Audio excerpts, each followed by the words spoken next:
அத்தியாயம் 11. மதுரை வந்து சேர்ந்ததும் பழக்கடையில் நிப்பாட்டுங்க என்றவளின் பேச்சில் நல்ல கடையாக பார்த்து நிறுத்தியவன் மனைவியை அழைத்துச் சென்றான். வீட்டிற்கு பூப்பழம் வாங்கிக் கொண்டு வீட்டை நோக்கி சென்றனர். சுந்தரி, காரை வீட்டு முன்னாடி நிறுத்தி திங்ஸ் எடுத்துட்டு அப்புறம் மரத்துல நின்று நிப்பாட்டுவோம் என்றவனிடம் தலையை சீத்தவள், கார் ஷெட் ஒண்ணு போட்டுடலாம் லிங்கம், இடம் தோத பார்த்து ரெடி பண்ணிடுங்க என்றவளிடம் அவனும் மண்டையை ஆட்டி வைத்தான். ஆம், அவர்கள் வீட்டுக்கு முன் இடம் இருக்கிறது தான். ஆனால் காரை மரத்திலே நிறுத்த முடியாதல்லவா? அது அவனுக்கு புரிந்ததால் சரி என்று விட்டான். மதிய சாப்பாட்டுக்குத்தான் வீட்டிற்கு சென்றனர். அம்மு என்று அணைத்த தாயை தானும் அணைத்து விடுவித்தவள், மாம் இதை பிடிங்க என்று கையில் இருந்த பையை நீட்டியவள், கார்ல திங்ஸ் இருக்கு, எடுத்துட்டு வரேன் என்றபடி மீண்டும் காருக்கு சென்றாள். சுடிதாரில் சென்ற மகள் புடவை உடுத்தி வந்திருப்பதிலே புரிந்தது மகள் இல்வாழ்க்கையை நன்முறையில் கொண்டு செல்வாள் என்று. நிச்சயம் மகள் முகத்தை பார்த்து அவரால் எதுவும் கண்டுபிடிக்க முடியாது. இன்று வரை தாயறியாத சூழ் உண்டோ என்ற வார்த்தைக்கு அப்பாற்பட்டவள் ஆதிலா. ஆம், அவள் தந்தை தவறிய பின் அவளது வளர்ச்சி எத்தனை உயரமோ அதிலும் அதிகமாய் உயர்ந்து போனது அவளது உணர்ச்சி துடைத்த முகம். சில நேரம் யாரும் என்னவோ பேசிக்கொள்ளட்டும் என்று இருப்பாள், சில நேரம் முகத்தில் இருக்கும் புன்னகை வாடாமல் இருப்பாள். மற்றபடி அவளது உணர்வு இன்னதென்று யாராலும் பிரித்தறிய இயலாது. ஆனால் அதற்கு விதிவிலக்காக போகிறான் அவளது கணவன். அவள் அறியாமலே அவளை பற்றி அவனுக்கு உணர்த்தி கொண்டுதான் இருக்கிறாள். இல்லை, அவனோடு உரிமையை வளர்த்து கொண்டு இருக்கிறாள். அவளுக்கானவன் அவன் என்பது உறுதியான பின்பு. ஹே சுந்தரி, எல்லாம் நீயே எடுக்கிற, நான் எடுத்துட்டு வரேன் போ என்றவனிடம், இல்ல பரவாயில்ல நானே எடுத்துட்டு போறேன் என்றெல்லாம் சொல்லும் ரகம் இல்லை ஆதிலா. அப்படியா, அப்போ கார் இங்க நிக்கட்டும் இல்லைங்கோ, திங்ஸ் எல்லாம் எடுத்து வச்சுட்டு ஃப்ரெஷ் ஆகிட்டு அப்புறம் கூட போய் நிப்பாட்டலாம் வாங்க என்றவள் கையோடு சில பொருட்களை எடுத்துக்கொண்டு கணவன் பின்னோடு வருவதை பார்த்துவிட்டு முன்னே சென்றாள். என்ன கண்ணு, ஒரு சத்தம் கொடுத்திருக்கலாம்ல, சமைக்கட்டுல இருந்தேன் தெரியல என்றபடி வந்தார் ஜெயந்தி. எல்லா திங்ஸும் ஒரு வழியா எடுத்துட்டு வந்துடலாம்னு போனேத்த என்றபடி அவரிடம் பழம் இருந்த கவரை நீட்டினாள் ஆதிலா. அப்பா இன்னும் வயல்ல இருந்து வரலையாமா என்றபடி சோஃபாவில் அமர்ந்த லிங்கத்திடம், நீங்க வந்தது போன் போட சொன்னார் தம்பி என்றபடி கைபேசி எடுக்க சென்றவரை நிறுத்தியவன், நானே பண்றேமா, தண்ணி கொண்டு வாங்க என்று தந்தைக்கு அழைப்பு விடுத்தான்.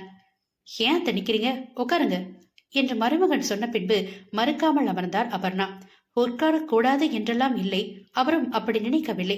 மகளை பார்த்த திருப்தியில் நிறைவோடு என்ன செய்வதென்று தெரியாமல் அப்படியே நின்றுவிட்டார். வாங்கி வந்த அனைத்து பொருட்களையும் டைனிங் டேபிளை ஒதுக்கிவிட்டு அதில் எடுத்து வைத்தார். தாயின் பக்கத்தில் அமர்ந்து கொண்டாள். மாம், ஒன்னும் ப்ராப்ளம் இல்லையே, ஆல் ஓகே தானே என்று கேட்ட மகளை முறைத்தவர், இது நான் கேட்கணுமோ, ப்ராப்ளம் சரியாகிடுமா என்று கேட்ட தாயிடம், தெரிலமாம், எந்த முன்னேற்றமும் இப்ப இல்ல, பாப்போம், டிரைவர் கிளீனர் மொபைல் லொகேஷன் தெரிஞ்சா கூட போதும், பட் எதுவும் இன்னும் கிடைக்கல, பாசிட்டிவ் ஹோப் இருக்குமா, இதெல்லாம் நீங்க யோசிக்காம ஃப்ரீயா இருங்க என்றபடி அவர் கைகளுக்கு அழுத்தம் கொடுத்து விடுவித்தாள். தாய் கொண்டு வந்து கொடுத்த தண்ணீரை பருகியவன் மனைவிக்கும் கொடுத்தான். அவளும் மறுக்காமல் வாங்கி கொண்டாள். வாங்கி வந்த பொருட்களை எல்லாம், இதோ பாருங்கள், இதெல்லாம் வாங்கி இருக்கிறேன், இது உங்களுக்கு, அது இத்தனை விலை என்றெல்லாம் டமாரம் அடிக்கவில்லை ஆதிலா. சில விடயங்கள் கண்டிப்பாக சொல்ல வேண்டும் என்றெல்லாம் இல்லை அல்லவா? ஆனால் அது தெரியாமல் நிறைய குடும்பத்தில் என்றளவும் மாமியார் மருமகள் சண்டை குடும்ப தகராறாக போய்கொண்டேதான் இருக்கிறது. மாமியார் மாமனருக்கு வாங்கியதை மட்டும் தனியே எடுத்தவள் தங்களுக்காக வாங்கியதை கணவனை அறைக்கு எடுத்து செல்ல சொல்லிவிட்டு மாமியாரிடம் சென்றாள். அவர்களுக்கு வாங்கியதை கொடுத்தவள், மாமாக்கும் உங்களுக்கும் ட்ரெஸ் அத்த, நான் ஃப்ரெஷ் ஆகிட்டு வரேன் என்று விட்டு நகர போக, அம்மாக்கு எடுக்கலையா ஆதி என்று கேட்டவரிடம், உங்களுக்கு தான் எடுக்க தோணுச்சு என்று புது மருமகள் சொல்லவில்லை. மாறாக, இப்ப எடுக்கல அத்த, இன்னொரு நாள் எடுக்கலாம், எல்லாம் சேர்ந்து போகும்போது மாமுக்கும் சேர்த்து எடுத்து வரலாம் என்று விட்டு சென்றாள். மகள் தனக்கு ஒன்றும் எடுக்கவில்லை என்று முகமெல்லாம் அபர்ணாவுக்கு சுருங்கவில்லை. மகளை நினைத்து பெருமிதம்தான். அறைக்குள் நுழைந்தவள் நேரே கட்டிலில் அமர்ந்த வாழ்க்கையில் கால் நீட்டி சாய்ந்து கொண்டாள். ஏனோ இந்த இடம், இந்த கட்டில் அவளுக்கு அப்படி ஒரு நிம்மதி தருகிறது. காரணம் தெரியவில்லை, அதை தெரிந்து கொள்ளவும் அவள் முயலவில்லை. மனைவி வரும் முன் குளியல் அறைக்குள் புகுந்திருந்தான் லிங்கம். சிறு குளியல் போட்டு இடுப்பில் டவலை கட்டி கொண்டு வந்தவன் மனைவி அமர்ந்திருக்கும் விதத்தில் நிஜமாய் பதறிவிட்டான். ஆம், அவள் அப்படியே ஒரு கையை தலைக்கு மேல் கொடுத்து கண்களை மூடியபடி இருக்க, மற்றொரு கை அவளது இரு கண்களை கீழ்வாக்கில் தேய்த்தபடி அமர்ந்திருக்க, பார்த்தவனுக்கு அவள் அழுது கொண்டு கண்களை துடைப்பது போல் தெரிய உடை மாற்றுவதை விட்டுவிட்டு மனைவியின் அருகில் வந்தான். என்னாச்சு சுந்தரி என்றபடி அவனது சத்தத்தில் கைகளை விலக்கிக் கொண்டு நேராக அமர்ந்தவள், குளிச்சிட்டீங்களா என்றபடி எழுந்து கொள்ள, அடி பாவி, சும்மாதான் உட்கார்ந்திருந்தியா? அங்கிருந்து பார்க்க அழுதுட்டு இருக்க போல இருந்தது என்றவனை முறைத்தவள், நான் ஏன் அழணும் என்றபடி இடுப்பில் கை வைத்து முறைக்க, அவள் கையை தட்டுவிட்டவன் அவளை இழுத்து அணைத்தான். என்றெல்லாம் திமிரி விலகவில்லை. அவனை அணைக்கவும் இல்லை. அவன் அணைப்பில் அப்படியே அந்த நிமிடத்தை ரசித்துக் கொண்டு நின்றாள். 2 நிமிடம் கடந்த பின் தான் உணர்ந்தாள் அவன் கரங்கள் சேலை விலகி இருந்த அவள் வெற்ற முதுகில் கோலம் போடுவதை. திருட்டு ராஸ்கல் என்றபடி அவனோடு இன்னும் வாகாய் சாய்ந்து நின்றாள் பெண். எதுக்கடி அப்படியே நிக்கிற? இன்னும் இருக்கே அணைச்சா என்னவா என்றவனை நிமிர்ந்து முறைத்தவள், அதுக்கு கைய வெளியில விட்டு கட்டுப்பிடிக்கணும் பாஸ். இப்படி கைய அரெஸ்ட் பண்ணி வச்சுக்கிட்டு உங்களை நான் அரெஸ்ட் பண்ணலன்னு கேட்க கூடாது என்றவளின் பாவனையில் சிரித்தவன் முதுகில் கோலம் போட்ட கையை எடுத்து அவள் இதழை இழுத்து பிடித்து குவித்து வைத்து பட்டம் படாமல் முத்தமிட்டு, சோ ஸ்வீட் என்றான் மனைவியை பார்த்து. டச் ஆனா ஃபீலே இல்ல, இதுல எங்க உங்களுக்கு ஸ்வீட் தெரிஞ்சிச்சு என்றாளை பார்க்கலாம். பேயின விழித்து நின்றவனை கண்டு புன்னகைத்தவள் அவன் மார்பில் அழுத்தமாய் சத்தத்தோடு முத்தமிட்டு, ஃப்ரெஷ் ஆகிட்டு வரேன் என்று விலகியவளை லிங்கம் தடுக்கவெல்லாம் இல்லை. சுந்தரி, இந்த சாரி அழகா இருக்குடி என்றவனை பார்த்து, அப்போ நான் அழகா இல்லையா என்று கேட்டு முறைக்கவெல்லாம் இல்லை கணவனை. ஆஹா என்ற சிறு புன்னகையோடு மாற்றுடை எடுத்துக்கொண்டு நிமிர்ந்தாள். ஹேய், நிஜமாடி என்றவனிடம், அப்போ நெக்ஸ்ட் மந்த் சேலரியில இதே கலர்ல இன்னொரு சாரி எடுத்து கொடுங்க என்று விட்டு குளிக்க சென்றாள். சேலரி வாங்கும் போதெல்லாம் சாரி வாங்க நான் என்ன மோடிக்கு தாடி எடுக்கிற வேலையா பாக்குறேன் என்றவனை, லூசா நீ என்பது போல் பார்த்துவிட்டு, அவர் எங்க தாடி எடுக்கிறாரு என்று கேட்டபடி குளியலறை கதவை நெருங்கினாள். கதவை நெருங்கியவளிடம், அவர் தாடி எடுக்கலன்னா இந்நேரம் பெரிய தாடி வச்ச மோடிஜின்னு அவருக்கு கின்னஸ் புக் ஆஃப் ரெக்கார்ட்ல பேர் வந்திருக்கும் என்று உப்பு சப்பு இல்லாமல் பேசி பேச்சை வளர்ப்பவனை பார்த்து உதிர் சுழித்து சிரித்தவள், அந்த ரெக்கார்டை அப்புறம் பார்ப்போம், முதல்ல அந்த பீரோல உங்களுக்குன்னு ஒரு ரேக் மட்டும் ஒதுக்கி நானும் சராசரி பொண்டாட்டின்னு ரெக்கார்ட் கிரியேட் பண்ணணும்.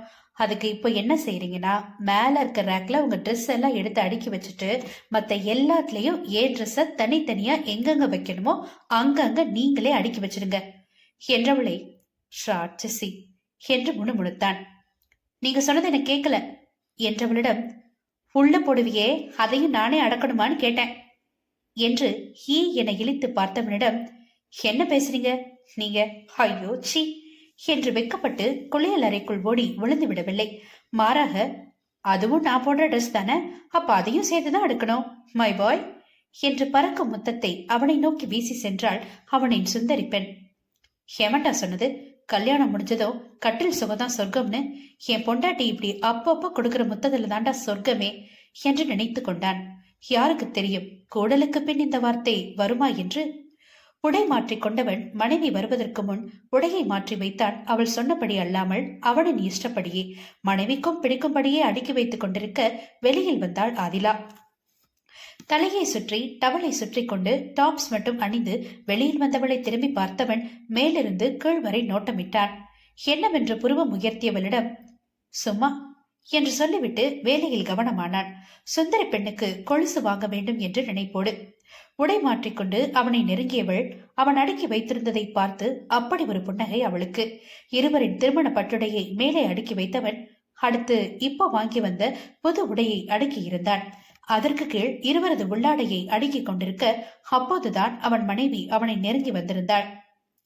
நாட் பேட், மிச்சத்தை அப்புறம் பார்த்துக்கலாம், வாங்க கீழே போலாம், மாமா வந்திருப்பாங்க என்றவளை பார்த்தவன் பீரோல லாக் செய்துவிட்டு மனைவியை அழைத்து கட்டிலில் அமர வைத்து தலையில் இருந்த துண்டை அவிழ்த்து கட்டிலின் விளிம்பில் போட்டுவிட்டு மற்றொரு டவலை எடுத்து மனைவிக்கு தலை துடைத்தான்.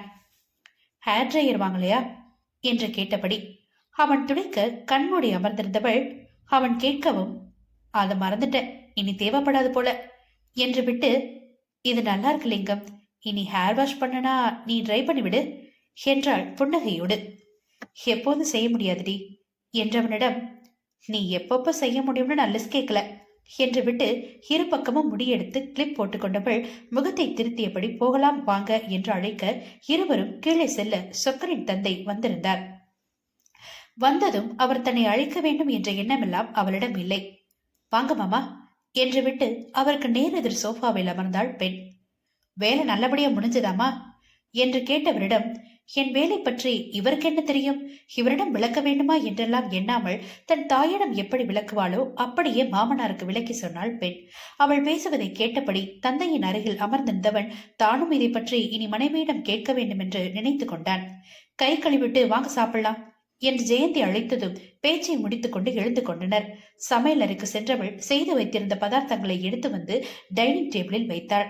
அதை எடுக்கவும் இல்லை. வேணா ஆதி, நீ போய் உட்கார்ந்து சாப்பிடு என்றெல்லாம் புது மாமியாராக ஜெயந்தி சொல்லவும் இல்லை. மாறாக அவளும் செய்து பழகட்டும் என்று விட்டு விட்டார். இதை செய் அதை செய் என்றால் தானே மருமகளுக்கும் பிடிக்காமல் போகும். அவளுக்கு தெரிந்ததை இப்போது செய்யட்டும், தெரியாததை பிறகு கற்றுக்கொள்ளட்டும் என்று நினைத்து கொண்டார். அனைவரும் சேர்ந்தே உண்டனர். உண்டு முடித்ததும் 2 பாய் எடுத்து ஹாலில் விரித்தான் லிங்கம். அதில் அனைவரும் ஒன்றாய் அமர்ந்து பொதுவாய் பேசிக் கொண்டிருந்தனர். மனைவியிடமும் ஒரு வார்த்தை கேட்டுக்கொண்டான், கீழே அமர கஷ்டமில்லையே என்று.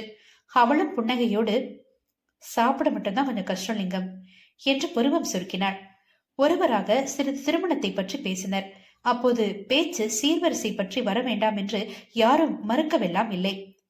உன் விருப்பம் போல செய்மா, ஆனா தம்பி இப்பதான் நிறைய பொருள் வீட்டுக்கு வாங்கி போட்டுச்சு, வாங்கி எல்லாம் சும்மாதான் இருக்கணும், அதனால பாத்துக்கோ என்று விட்டார் சொக்கரின் தந்தை. சரி, நீங்க பேசிட்டு இருங்க, வயலுக்கு டீ விட வாங்கிட்டு போகணும், ஆள் வேலை செஞ்சிட்டு இருக்காங்க என்று விட்டு எழுந்து கொண்டார் தியாகராஜன். மாமா, நானும் வரட்டுமா என்றபடி எழுந்த மருமகளை, சொக்கா வெயில் தாழ்ந்த பிள்ளைய கூட்டிக்கிட்டு வா என்று விட்டு சென்றார் அவர். சரிப்பா என்றவன், சுந்தரி மறந்துட்டு பாரு, கார் பார்க் பண்ண என்று விட்டு அறைக்கு சென்று கார் சாவி எடுத்து வந்தவன், சுந்தரி நீ வா, ஷெட்டு போட எந்த இடம் ஒதுக்கலான்னு பாரு, ஆள் வர சொல்லிடுவோம் என்றான். சரிங்க என்றபடி அவனோடு வெளியில் செல்ல சம்பந்திகள் இருவரும் தங்களது பிள்ளைகள் பற்றி பேசிக் கொண்டிருந்தனர். வீட்டுக்கு முன் இருந்த மாமரத்து நிழலில் காரை பார்க் செய்துவிட்டு மனைவியின் இஷ்டம் கேட்டான் எங்கே போடலாம் என்று. எனக்கு தெரியலங்க, உங்களுக்கு எதே சரி வரும்னு பாருங்க என்று விட்டாள் அவள். சரி என்றவன் தோதாக இடம் பார்த்து சொல்லிவிட்டு ஆட்களுக்கும் அழைத்து பேசிவிட்டான். நாளைக்கு வந்துருவாங்க சுந்தரி என்றவனிடம், பொருள்லாம் நாம வாங்கி கொடுக்கணுமா இல்ல அவங்களே வாங்கிப்பாங்களா என்று கேட்டவளிடம், அவங்களே ரெடி பண்ண சொல்லிடலாம்டி, முடிஞ்சதும் பில் கொடுப்பாங்க, அமௌண்ட் கொடுத்துடுவோம் சரியா, பட் அட்வான்ஸ் கொஞ்சம் கொடுக்கணும், திங்ஸ் வாங்க என்று விட்டு உள்ளே சென்றான். அறைக்குள் சென்றவள் தனது கார்டு எடுத்து கணவனிடம் கொடுத்தாள். என்னவென்று புருவம் சுருக்கி பார்த்தவனை, புடிங்க என்று விட்டு பெண் நம்பர் சொன்னாள். கல்யாணத்துக்கு நிறைய செலவு செஞ்சிருப்பீங்க, இதுவும் நம்ம பணம் தான், யூஸ் பண்ணிக்கலாம் என்று விட்டாள். இவள் எப்படி என்னிடம் பணம் கொடுக்கலாம், என்னை ஒன்றுக்கும் வழியில்லாதவன் என்றெல்லாம் கிறுக்குத்தனமாக நினைக்காதவன் தனது வாலெட்டில் கார்டை வைத்தபடி, சொல்லிக்காம அதுல இருக்க பணத்தை சுருட்டிட்டு ஓடிட்டா என்னடி செய்த என்று கேட்டவனை பார்த்து அப்படி ஒரு புன்னகை அவளுக்கு. சிரிப்பை கட்டுப்படுத்த முடியாமல் சிரித்துக் கொண்டே வார்த்தையை அழகாக சிதறினாள். வாழ்க்கையை என்கிட்ட கொடுத்துட்டு எங்க ஓடுவீங்களா, ஓட ஆசைன்னா சொல்லுங்க, சேர்ந்தே ஓடுவோம், ஆனா சொல்லிக்காம இல்ல, வீட்டுல சொல்லிட்டு போகலாம், ரிசப்ஷன் முடிஞ்சு ஹனிமூன் ட்ரிப் போலாமா என்று கேட்டவளை நோக்கி இவனும் சிரிப்போடு கைகளை விரிக்க அவனுக்குள் புதைந்து கொண்டாள் அவனின் சுந்தரி பெண். அனைத்தபடி உச்சியில் முத்தம் கொடுத்து மேலும் இறுக்கிக் கொண்டாள் மனைவியே. என்னவோ சொல்ல தெரியாத நிறைவு அவனுள். தானும் அவனுக்கு ஈடாக இறுக அணைத்தாள் ஆதிலா அவனது சுந்தரியாக.